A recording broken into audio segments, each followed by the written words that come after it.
जय हिंद साथियों। तो यहाँ पर हम आपके लिए पेपर कोड BPAG 171 आपदा प्रबंधन की पहली क्लास लेकर आ चुके हैं, क्योंकि आप लोगों के बहुत ज़्यादा कमेंट्स आ रहे थे। तो यहाँ पर हम पहली क्लास में कुछ इंपॉर्टेंट क्वेश्चंस को कवर करेंगे जो आपकी एग्जाम के लिए इंपॉर्टेंट है और जो आपके PYQ यानी कि प्रीवियस ईयर पूछे गए थे। तो आप लोग इस क्लास को पूरा एंड तक देखिएगा और अगर आपको क्लास पसंद आती है तो वीडियो को लाइक एंड चैनल को सब्सक्राइब करना मत भूलिएगा। अगर आप लोग इस सब्जेक्ट के गैस पेपर को परचेज करना चाहते हैं, देखिए गैस पेपर परचेज करने का ये फायदा रहता है कि आपको एक PDF मिल जाती है, उससे आप लोग जो है फाइनल रिवीजन कर सकते हैं। आपको कोई क्लास देखने की जरूरत नहीं है, आपको सभी क्वेश्चंस वहां पर जो है कवर हो जाते हैं और उसको आप लोग जो है एग्जाम से 1-2 घंटे पहले जो है फाइनल रिवीजन भी कर सकते हैं। अगर आपको गैस पेपर डाउनलोड करना है, सिंपली आपको गूगल पे जाना है shop.hindustanknowledge.com। तो जैसे आप सर्च करेंगे तो आपके सामने ये हमारी वेबसाइट आ जाएगी। सिंपली आपको सर्च कोड पे जाना है और यहाँ पर टाइप करना है BPAG 171। क्या टाइप करेंगे? BPAG 171। ठीक है, जैसे टाइप करेंगे तो यहाँ हिंदी इंग्लिश दोनों में आपको गैस पेपर मिल जाएगा। तो इंग्लिश में डाउनलोड करना चाहें तो इंग्लिश में कर सकते हैं, हिंदी में डाउनलोड करना चाहें तो हिंदी में कर सकते हैं। ठीक है, तो यहाँ से आप लोग इसको परचेज कर सकते हैं। अगर आपको कोई प्रॉब्लम होती है तो आप इस नंबर पे व्हाट्सअप या फिर व्हाट्सअप आइकन पर क्लिक करके हमको व्हाट्सअप कर सकते हैं। अब चलते हैं यहाँ पर हमारा पहला प्रश्न क्या कह रहा है। विभिन्न प्रकार की प्राकृतिक आपदाओं का वर्णन करना है। यह आपका PYQ यानी कि प्रीवियस ईयर पूछा गया था क्वेश्चन, तो इसको यहाँ पर हम लोग देखेंगे। तो प्राकृतिक आपदाएं क्या होती हैं? प्राकृतिक आपदाएं वे घटनाएं होती हैं जो प्रकृति द्वारा उत्पन्न होती हैं, जिनसे मानव जीवन, संपत्ति तथा पर्यावरण को भारी नुकसान होता है। ये आपदाएं अचानक आती हैं और मनुष्य की तैयारियों की परीक्षा लेती हैं। इन आपदाओं को रोका नहीं जा सकता है, लेकिन इनके प्रभाव को कम किया जा सकता है। यानी कि जो प्राकृतिक आपदाएं क्या होती हैं? वे जो आपदाएं जो प्रकृति द्वारा उत्पन्न होती हैं और जिनसे मानव जीवन, संपत्ति तथा पर्यावरण को जो है भारी नुकसान होता है, और ये आपदाएं अचानक आती हैं और जो है मनुष्य की तैयारियों की परीक्षा लेती हैं। और इन जो आपदाओं को रोका नहीं जा सकता है, सिर्फ इनके प्रभाव को कम किया जा सकता है। मनुष्य के कंट्रोल में नहीं है कि इन आपदाओं को वो कंट्रोल कर सके। तो सबसे पहले हम देखते हैं भूकंप। ये भी एक प्राकृतिक आपदा है।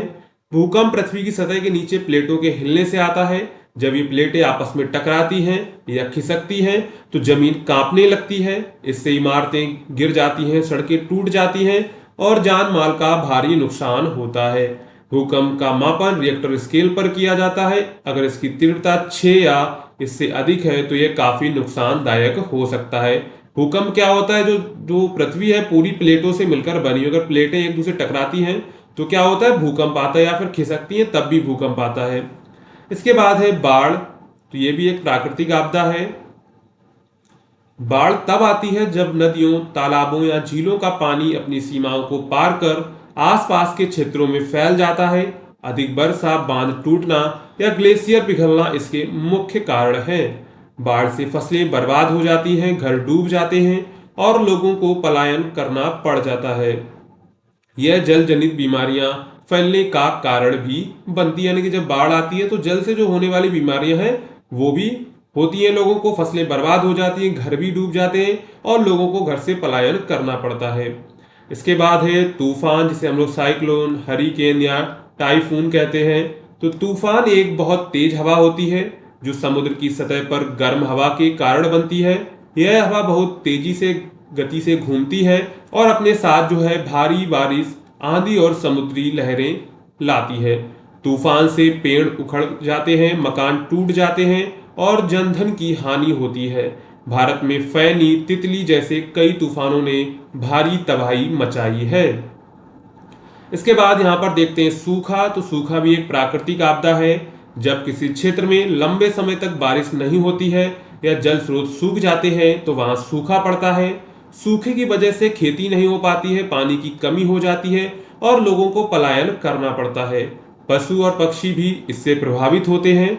यह एक धीमी गति की आपदा है, लेकिन इसके प्रभाव बहुत गहरे होते हैं। सूखा एकदम नहीं पड़ता है, धीरे धीरे पड़ता है, और जब सूखा एक जगह पड़ जाता है तो लोग दूसरी जगह पलायन करते हैं। वहां तो ना तो खेती हो सकती, ना पानी, वहां पर पानी है नहीं तो खेती तो होने से रही। जब खेती नहीं होगी तो पशु पक्षी भी सरवाइव नहीं कर पाएंगे, तो उन लोगों क्या होता है, उन लोगों को वहां से पलायन करना पड़ता है। इसके बाद है भूस्खलन यानी कि लैंडस्लाइड। ये भी एक प्राकृतिक आपदा है। भूस्खलन जो है पहाड़ी इलाकों में तब होता है जब जमीन या जो चट्टान है अचानक नीचे गिर जाती है। यह आमतौर पर भारी बारिश या भूकंप के कारण होता है। भूस्खलन से सड़कें बंद हो जाती है, यातायात रुक जाते हैं और लोगों की जान भी खतरे में पड़ जाती है। हिमालयी क्षेत्रों में यह आपदा आम है। देखिए भूस्खलन कब होता है, या तो चट्टाने कोई बड़ी चट्टान गिर गई तो भूस्खलन हो जाएगा, या भारी बारिश हो गई, या भूकंप आता है तब भी जो है चट्टाने इधर से जो है पहाड़ जो है गिर जाते हैं। इसके बाद है ज्वालामुखी विस्फोट, वोल्केनिक इरप्शन। तो जब पृथ्वी के भीतर की गर्म गैसें, लावा और राख बाहर निकलती है तो उसे ज्वालामुखी विस्फोट कहा जाता है। यह विस्फोट बहुत शक्तिशाली होता है और आसपास की जमीन, पेड़ पौधे तथा जीव जंतुओं सब नष्ट हो जाते हैं। इससे वातावरण में धुआं, राख फैल जाती है जिससे वायु प्रदूषण बढ़ता है। इसके बाद है सुनामी। तो सुनामी समुद्र के नीचे भूकंप या ज्वालामुखी विस्फोट के कारण उठने वाली विशाल लहरें हैं। ये लहरें जब समुद्र किनारे पहुंचती हैं तो अपने रास्ते में आने वाली हर चीज को तबाह कर देती हैं। 2004 की सुनामी में भारत समेत कई देशों में हजारों लोगों की जान गई थी। इसके बाद यहाँ पर निष्कर्ष लिखेंगे। तो प्राकृतिक आपदाएं मनुष्य के बस की बात नहीं है, लेकिन इनसे निपटने के उपाय किए जा सकते हैं, जैसे पहले से चेतावनी प्रणाली, मजबूत इमारतें बनाना, आपदा प्रबंधन प्रशिक्षण देना, जल संरक्षण और पर्यावरण संरक्षण को बढ़ावा देना। अगर हम प्रकृति के साथ तालमेल में जीवन जिए तो आपदाओं के प्रभाव को काफी हद तक कम किया जा सकता है। प्राकृतिक आपदाएं एक चेतावनी है कि हमें प्रकृति का सम्मान करना चाहिए और संतुलित जीवन शैली अपनानी चाहिए। ठीक है, इसके बाद चलते हैं यहाँ पर दूसरा प्रश्न है। दूसरा प्रश्न क्या कह रहा है, आपदा प्रबंधन में केंद्र एवं राज्य सरकारों की भूमिका की विवेचना कीजिए। और अगर आपने अभी तक आप लोग वीडियो को देख रहे हैं तो वीडियो को लाइक एंड चैनल को सब्सक्राइब जरूर कर दीजिएगा और टेलीग्राम को आप लोग जरूर ज्वाइन कर लीजिएगा, जिससे अपडेट आपको टाइम टू टाइम मिलती रहेंगी। तो भारत एक विविध भौगोलिक संरचना वाला देश है जहां भूकंप, बाढ़, सूखा, चक्रवात, भूस्खलन जैसी अनेक प्राकृतिक आपदाएं बार बार आती रहती हैं। इन आपदाओं से होने वाले जान माल के नुकसान को कम करने के लिए केंद्र एवं राज्य सरकारों की भूमिका बहुत महत्वपूर्ण होती है। आपदा प्रबंधन का मुख्य उद्देश्य आपदा के पहले, दौरान और बाद में प्रभावी ढंग से कार्य करना होता है। यानी आपदा प्रबंधन का मतलब क्या है, जब आपदा नहीं है उससे पहले काम करना, आपदा के दौरान और आपदा के बाद जो है प्रभावी ढंग से काम करना। देखिए जो भारत का विविध भौगोलिक जो क्षेत्र है वहां पर भूकंप, बाढ़, सूखा, चक्रवात जैसी स्थितियां बनती रहती हैं और इससे होता क्या है, भारी जान माल की हानि होती है। तो यहाँ पर जो है केंद्र सरकार और राज्य सरकार जो है आपदा के लिए बजट तैयार रखती है, यानी कि कभी भी आपदा आती है तो सरकार वहां पर जो है केंद्र सरकार और राज्य सरकार की महत्वपूर्ण भूमिका होती है। तो भारत में आपदा प्रबंधन की व्यवस्था मुख्य रूप से आपदा प्रबंधन अधिनियम 2005 के अंतर्गत संचालित होती है। इस अधिनियम के अनुसार केंद्र सरकार की जो है प्रमुख भूमिकाएं निम्नलिखित हैं। पहला, राष्ट्रीय आपदा प्रबंधन प्राधिकरण एनडीएमए। यह भारत सरकार की शीर्ष निकाय है जिसे प्रधानमंत्री की अध्यक्षता में स्थापित किया गया है।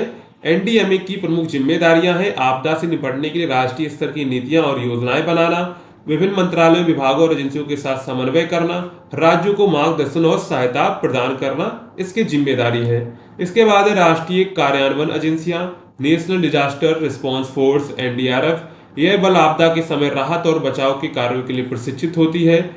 भारतीय मौसम विभाग, इसरो, जल उद्योग आदि ये संस्थाएं आपदा की भविष्यवाणी, निगरानी और तकनीकी सहायता प्रदान करती हैं। इसके बाद है वित्तीय सहायता। तो केंद्र सरकार राष्ट्रीय आपदा मोचन कोष एनडीआरएफ के माध्यम से राज्य सरकारों को आर्थिक सहायता प्रदान करती है। इसके अलावा राज्य आपदा मोचन एसडीआरएफ भी केंद्र द्वारा अंशदान किया जाता है। इसके बाद है नीति निर्माण और प्रशिक्षण भी केंद्र सरकार का काम होता है। आपदा जोखिम न्यूनीकरण की नीतियां बनाना, राष्ट्रीय प्रशिक्षण संस्थानों के माध्यम से अधिकारियों और कर्मियों को प्रशिक्षण देना, यानी कि केंद्र सरकार का काम है कि आपदा से बचने के लिए, आपदा को कम करने की नीति निर्माण करे और जो है लोगों को वो जो कर्मचारी है उनको प्रशिक्षण दे। अब देख लेते हैं राज्य सरकार की इसमें क्या भूमिका होती है। तो राज्य सरकारें आपदा प्रबंधन में प्रथम उत्तरदाता होती हैं क्योंकि आपदा का असर सबसे पहले और सबसे अधिक स्थानीय स्तर पर होता है। राज्य सरकारों की भूमिकाएं इस प्रकार होती हैं।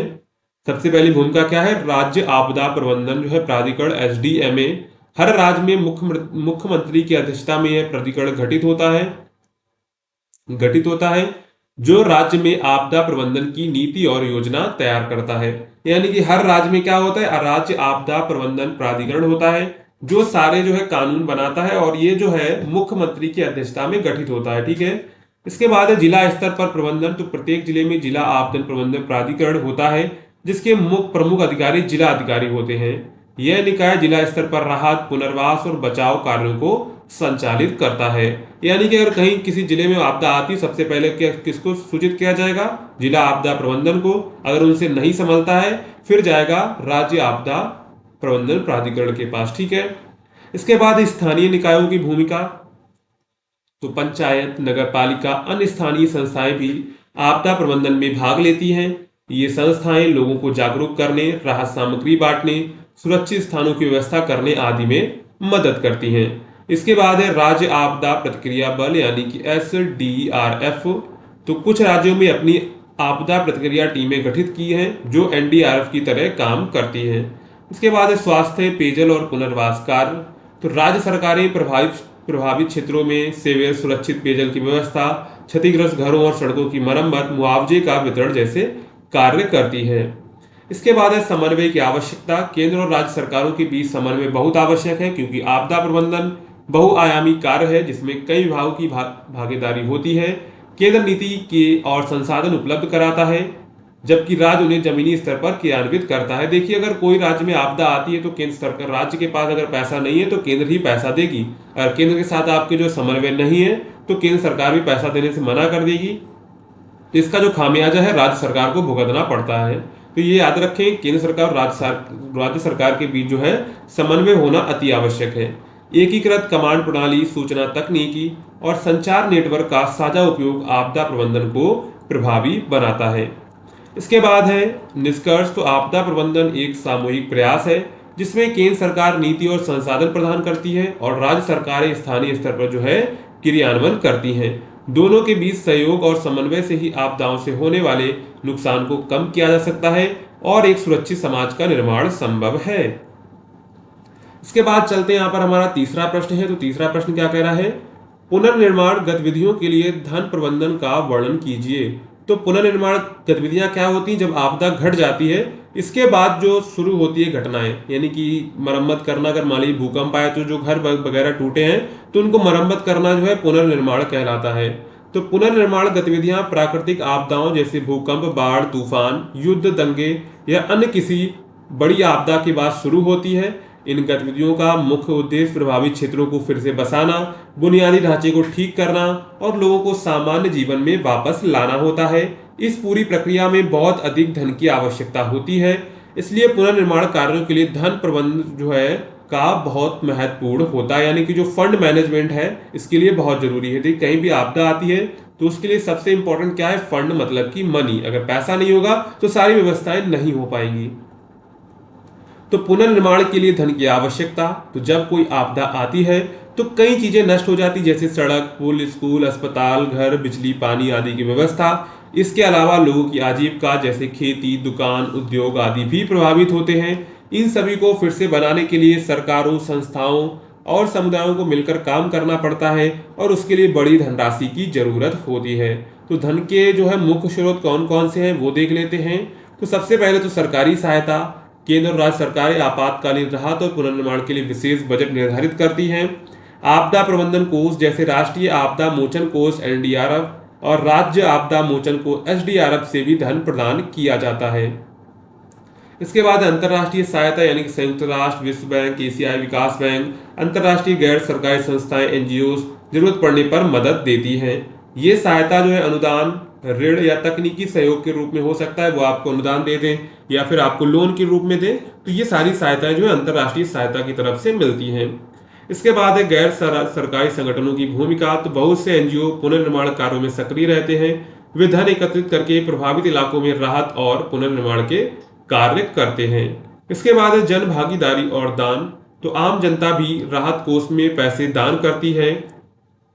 कई कॉरपोरेट कंपनियां अपनी सामाजिक जिम्मेदारी CSR के तहत फंड देती हैं। इसके बाद है बीमा कंपनियों द्वारा भुगतान। अगर किसी व्यक्ति या संस्था बीमा लिया है तो आपदा के बाद बीमा कंपनियां नुकसान की भरपाई करती हैं और राशि पुनर्निर्माण में सहायक बनती है। तो धन प्रबंधन की रणनीतियां कौन कौन सी होनी चाहिए? सबसे पहले तो हमको पूर्व नियोजन, एक प्री प्लानिंग करनी चाहिए। सरकार पहले से आपदा प्रबंधन योजना बनाती है जिसमें संभावित धन स्रोत, उपयोग की प्रक्रिया और जिम्मेदार एजेंसियों की भूमिका तय की जाती है। यानी कि सरकार पहले से बना के रखती है, प्री प्लानिंग करके रखती है कि आपदा आती है तो हमको ये धन यूज करना है, इन लोगों का यूज करना है। इसके बाद पारदर्शिता और जवाबदेही, धन का दुरुपयोग ना हो इसके लिए पारदर्शी व्यवस्था जरूरी होती है। खर्च की निगरानी और जो है ऑडिट सिस्टम अपनाया जाता है। इसके बाद है प्राथमिकता का निर्धारण। तो पुनर्निर्माण में सबसे पहले जरूरी सेवाओं को बहाल किया जाए, जैसे बिजली, पानी, स्वास्थ्य सेवाएं और स्कूल। इसके बाद है लंबी अवधि की योजना।